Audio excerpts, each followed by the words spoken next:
My practice is primarily commercial litigation. I do some securities litigation and some insolvency litigation.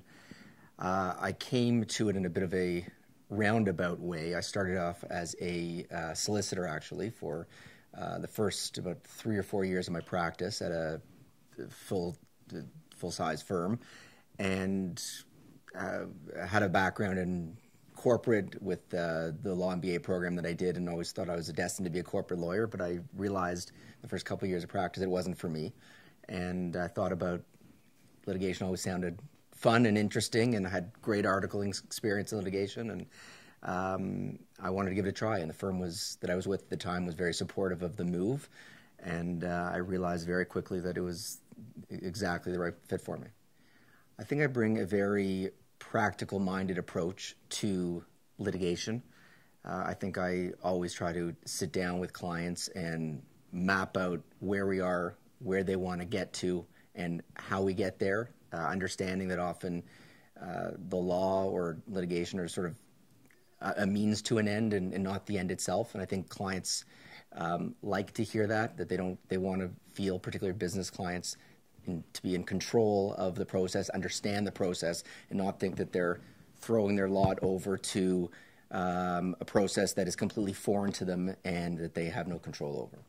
I think teamwork exists in every phase of litigation practice. Most recently, I just completed a trial a couple weeks ago, and it would have been something that would be impossible to do without working as a team. So at every lunch break, I would gather with my junior and an articling student who was helping us out, and we'd figure out what went right, what went wrong in the morning, what needs to get done in the afternoon. We'd reconvene at the end of the day and talk about tasks for that evening and the next day's evidence.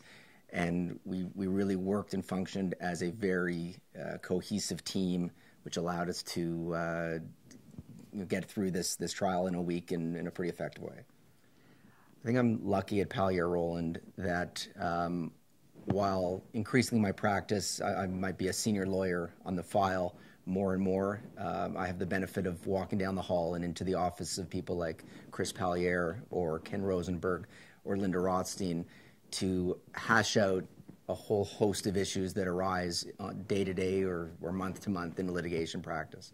I find often figuring out what the legal answer is, that might be the easy part, and the trickier part in what we do is figuring out how to deal with the difficult lawyer or a difficult client, or making a particular judgment call about a way to pitch a certain argument, and having the benefit of people like that and others to talk things through and hash things out is invaluable in what we do.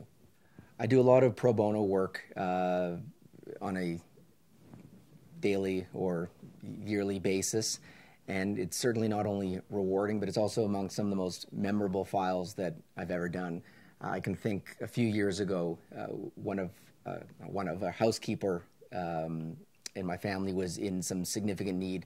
Unbeknownst to us, she had some real problems with Immigration Canada. And one day she didn't show up to work, and we found out that she was about to be imminently deported. And this was on a Thursday.